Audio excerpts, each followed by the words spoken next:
नियोजित वेळामध्ये कथानक पाहूया, पण एक कल्पना देऊन ठेवतो आहे की आज हे कथानक पूर्ण होणार नाही जेव्हा उद्या तुम्हाला सगळ्यांना यायला लागणार आहे. सोमवार घरी जाऊन सोडायचा, इथे 6 ते 7:30 वेळ कथेला यायचं. जय जय जगन्नाथाच्या मंदिरापुढे खेळ करून भगवंताची सेवा करून जे काही मिळेल ते आनंदाने स्वीकारणारा एक हरिभक्त फार उच्च जातीत जन्माला आला होता असं नव्हे. परिस्थिती पहिली अशी होती की घरात भांड्याला लावायला लाख नव्हती, पण परमेश्वरावरच्या असीम श्रद्धेने अहो छोटी जरी पितळी असली तरी ती पितळी भरून येईल आणि ती लाख नसलेली पितळी लाखाची व्हायला लागली. जय जय रघुवीर. अनेक लोक त्या गर्दीमध्ये असे जे काही मिळेल ते आनंदाने स्वीकारावं. कोल्हाट्याच्या जाती जन्माला आलेला हा भक्त भगवंताच्या दरबारासमोर सेवा करतोय. डोंबारी आणि कोल्हाटी याच्यामध्ये थोडा फरक आहे. जो खरा कोल्हाटी आहे तो परमेश्वराच्या दरबारात खेळ करतो, लोकांच्या दरबारात. डोंबारी हा कुठेही खेळ करतो. मंगलमूर्ती परमेश्वराची सेवा म्हणून ते सेवा करत होता. आणि झालं काय, एक कन्या झाली आणि त्या कन्येच्या जन्माबरोबरच या लाखाची पत्नी हा लोक सोडून निघून गेली. लाखा दरिद्री अत्यंत एक कन्या तयाकृत. एक मुलगी त्याला होती. ती मुलगी लहानाची मोठी तो करतोय आणि दाखोबा आपलं ढोलकं वाजवी खेळ करताय. छोटी होती मुलगी त्यावेळेला ती ढोलकं वाजवायची आणि लाखा दोरीवर नाचत असते. लाखोबांचं वय झालं, मुलगी हळूहळू मोठी झाली, तसे लाखा दोरीवरनं उतरले आणि ही दोरीवर खेळ करायला लागली. पण झालं काय, जसा या मुलीनं खेळ करायला सुरुवात केली तशी खेळाला गर्दी वाढायला लागली. आरंभाला लाखोबाला वाटतं की या मुलीची चपलता चापल्य वगैरे पाहून लोक येत आहेत, पण तसं नव्हतं हे लक्षात. दुपारी 3-3:30 वाजले की त्यानंतर सगळे पुढचे तास बंक करून बुडवून सगळ्या पल्सार, सगळ्या हिरो होंडा, सगळ्या विगो, सगळ्या अल्टो, सगळ्या आयटेन, सगळ्या TFR प्लस या सगळ्या जगन्नाथाच्या मंदिराकडे असं व्हायला लागलं. अहो लोकांनाही बरं झालं. ते म्हणाले पार्किंगची व्यवस्था आम्ही करतो, तुम्ही निवांतपणे खेळ बघा. जय जय रघुवीर. दाखोबा हे पाहतायत आणि ध्यानात आलं. आली कन्या तारुण्य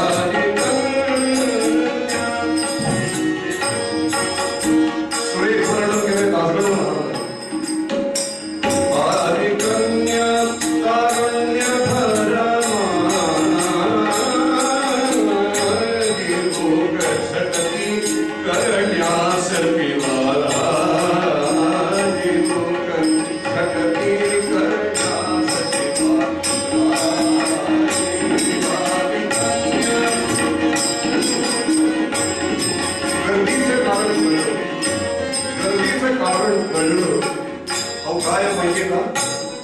लक्षात आलं अपोमानच्या ही नुसतीच गर्दी आहे, यात दर्दी कुणी नाहीये, या दर्दी कुणी नाही. सगळेजण येत आहेत ते त्या मुलीचं शरीर, यौवन, तिचं ते देखणं रूप, सौंदर्य पाहायला येत आहे.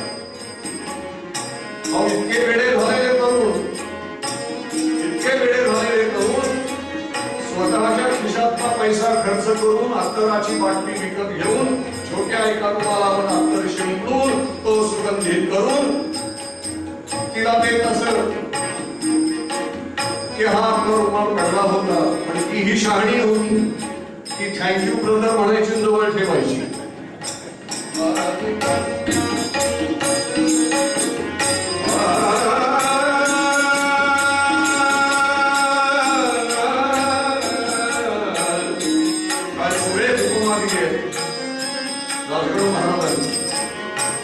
सुबक सुंदर असल्यास धर्मशाळा, सुबक सुंदर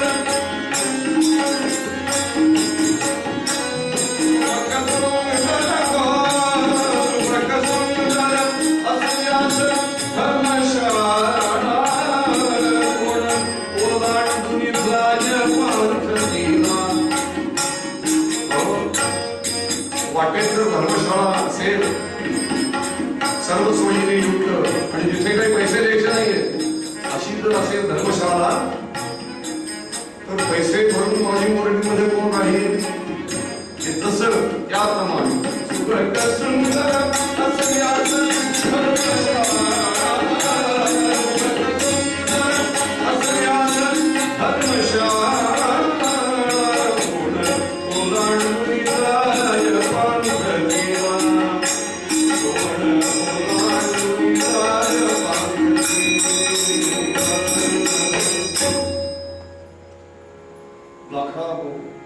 त्यांच्या लक्षात आलं लाखोबांच्या. एका सायंकाळी आपल्या कन्येजवळ गेले. पुढी तू आता आयुष्याच्या एका वेगळ्या पर्वात प्रवेश करतेस. काल परवापर्यंतची गोष्ट वेगळी होती, पण आज तुझी आई जिवंत नाही आणि हिताचं कोणी सांगेल असं वाटत नाही. म्हणून या तुझ्या जन्मदात्या बापाला हृदय तळमळत आहे त्याचं म्हणून सांगायचे गेलं. गेले काही रात्री, काही दिवस सतत मला विचार भंडावत आहे.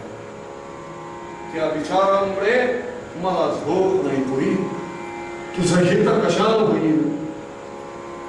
तुला केव्हा खरा प्रकार कळेल? बाबा म्हणजे पुरी खरं सांगू, खेळाला येणारे लोक आहेत ना, हे लोक खेळ पाहायला येत नाहीत, त्यांची दृष्टी पहा. एकदा दृष्टी पहा. तारुण्य हे तव मुली मज फास वाटे, वाणी तिच्या पदपथावर रे सलाटे. वा हा तुझ्या निर्मल वासनेला आला काही दंश करावयाला. तुझ्या निर्मल मनोभक्तीला दंश करायला हा तारुण्य रूपी नागच इथे आलाय असं वाटतं. पुरी हे तुझं तारुण्य मला गळ्याला फास वाटायला लागले का? मुली एक कुणावर मी भाळू नकोस. मुली एक वेळ उपाशी राहायची वेळ आली तरी चालेल, पण या जाळ्यात फसू नकोस. पुरी एवढंच तुला सांगायचंय. असं एक दिवस लाखोबांनी सांगितलं. पुन्हा त्याच्या पुढच्या आठवड्यात आपल्या कन्येला तोच उपदेश लाखोबांनी केला. आणि जसा तसा उपदेश लाखोबा करतायत तसा तसा तिला राग यायला लागला. बाबा अहो एकदा सांगितलं, दोनदा सांगितलं, 4 वेळा सांगितलं, बास ना पुरे कळलं मला. नाही ग मुली, तुला कळलंय असं मला वाटत नाही म्हणून मी सांगतोय. आणि याचाच राग तिला यायला लागला, संताप यायला लागला. अहो नाहीतरी जगराहाटीच आहे. वृद्धाने तरुणाला सांगितलंय आणि ते तरुणाला पटलंय असं सहसा होत नाही. तुम्ही म्हणाल कशावर आपले मागचे दिवस आठवून म्हणजे जय जय देण्यापेक्षा आपण बघू आपल्याला. रागावली मुलगी रागावली आणि रागावली नाही नुसती तर ती मनामध्ये खंतावत जायला लागली की बाबा हे मला सांगतायत पण करू काय मी, मला कळेना, मी काय करू मला कळत नाही. परमेश्वराला प्रार्थना करी देवा एक या माझ्या वडिलांना म्हणावं तुम्ही गप्प बसा. पण तो परमेश्वरही काही बुद्धी देतोय असं तिला वाटेना आणि तिनं ठरवलं रोज संध्या खेळ झाला की जे काही ते साहित्य आहे ते साहित्य एकदा झोपडीत आणून ठेवलं की तिथून पलायन करायचं, झोपडीतनं पळून जायचं, कुठेतरी दूरवर बसावं गप्पा मारत आपल्या मैत्रिणींशी, शेजार पाजारणींशी गप्पा मारत बसावं हा छंदच तिला जडला आणि नाकोबाची काळजी आणखीन वाढली. सज्जन हो, आजच्या काळातच आपल्याला काळजी वाटते तरुण मुलींची असं नव्हे, त्याही काळात ती स्थिती होती. काळ बदलला म्हणून चिंतेचं मान बदललंय असं नव्हे. चिंता वाढत चाललेली आहे हळूहळू हळूहळू. आपली मुलगी कशासाठी बाहेर जाते, क्लासला जाते हे सांगते खरं, पण ती क्लासलाच जाते का, मैत्रिणीलाच भेटायला जाते का, सारखी मोबाईल कानाशी घेऊन असते इत्यादीमुळे शंका निर्माण होतात, चिंता वाढत जातात. नेमकी तीच अवस्था या लाखोबाची झाली आणि लाखा विचार करायला लागले माझ्या मुलगी.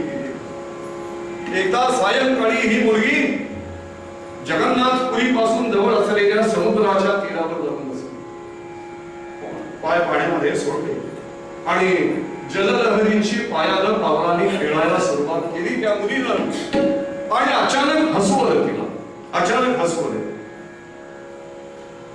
अरे भगवान कृष्णा, हे भगवान तुझं दर्शन घ्यायला आता मंदिरात मी आणि इथे आले, पण काय सांगू तुझ्या एवढा वेळा दुसरा कुणीही नाही. आणि म्हणून तिला हसायला, तुझ्या एवढा वेळा दुसरा कुणीही नाही. अर्जुनाला म्हणाले तू ज्ञान दिलंस असं सांगतोस, पण स्वतःची काय अवस्था आहे बघ.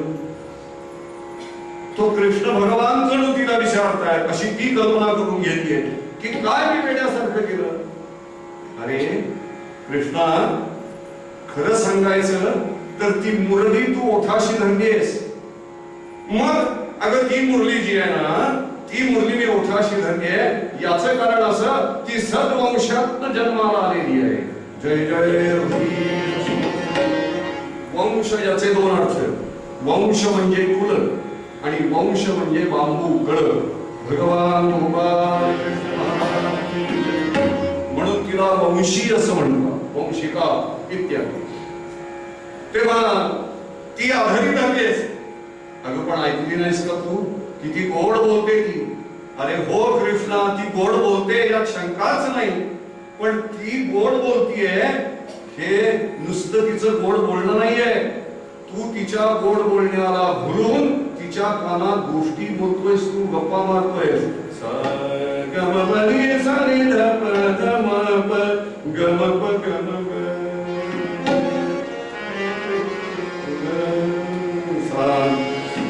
मुरली कशास्तमही करी धरिली, मुरली कशास्तमही करी धरिली, मुरली कशास्तमही करी धरिली. निरस असुनी जा तुझ प्रिय राणी, निरस असुनी जा तुझ प्रिय राणी. मुरली कशास्तमही करी धरिली, मुरली कशास्तमही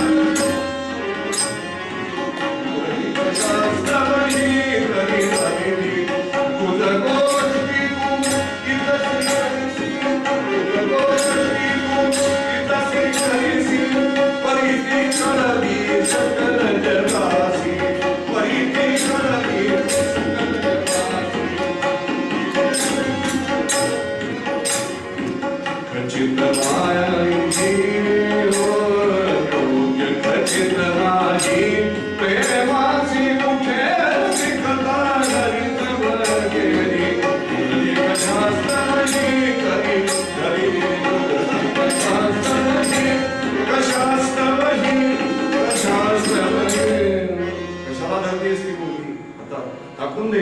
निरस असुनी या. काय रस आहे का त्यात? म्हणून ती ओष्ठप्रांती धरलीस. कर्ण साहेब मुरली जी आहे, तो वास जो आहे, तो वंश जो आहे, तो पूर्ण वाढल्याशिवाय चांगला बोलत नाही. निरस असुनी या. तुला प्रिय झाली ती असू दे, होता. काही वेळेला असं होतं, काही गोष्टी त्या माणसाला निरस जरी असल्या तरी प्रिय होतात. आणि म्हणून तू तिच्या कानात गुजर गोष्टी करतोयस. ते जे वास्तविक क्षेत्र आहे त्या क्षेत्रात भगवान गुजर गोष्टी करतायत अशी तिची कल्पना आहे. तू तिच्या कानात अगदी सांगतोयस आपल्या अंतःकरणातली गोष्ट. आणि तुला असं वाटतंय की फक्त ऐकतेय. नाही नाही, ती ऐकत नाहीये. तिचं काय चाललंय माहितीये का? ही पद्धत आहे तिची. श्रोते हो, ही पद्धत आहे. कळलं तर बघा, हे सोडून घ्या.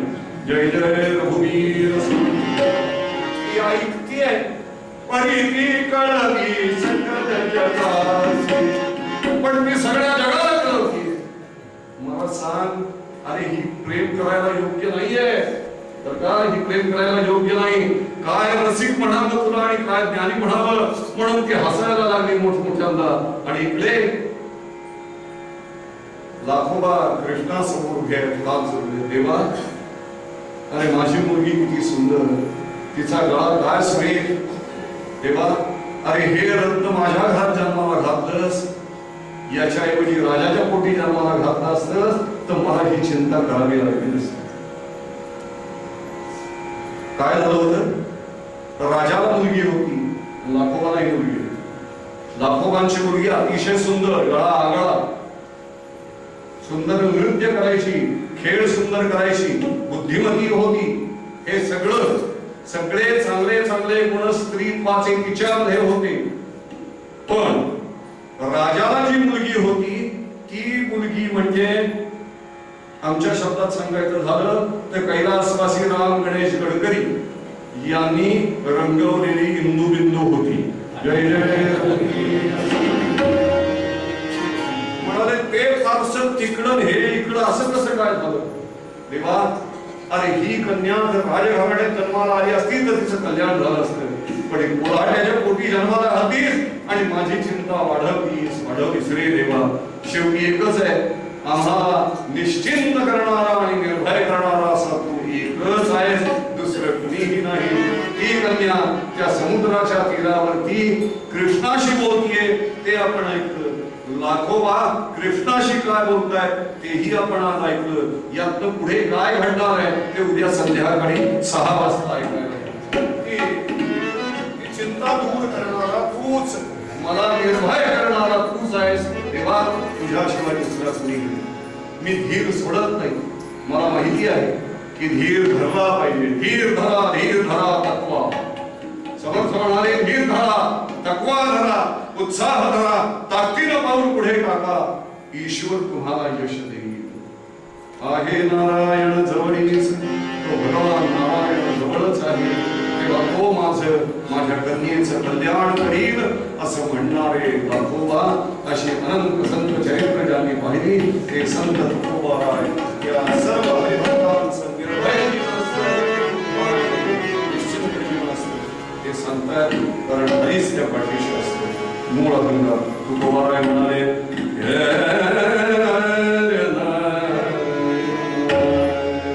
हरीची या भक्ता नाही भय चिंता. हरीची या भक्ता नाही भय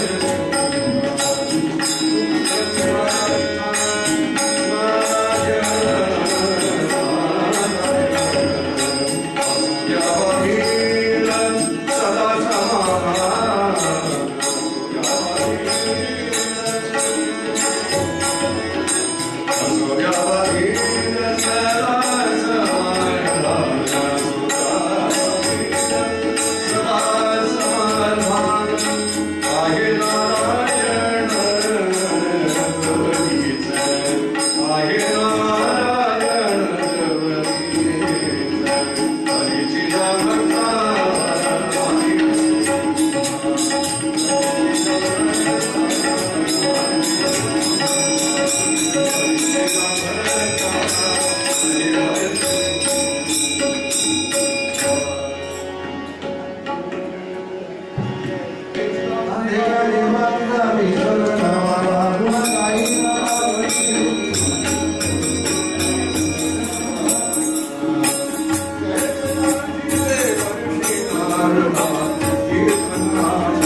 देवा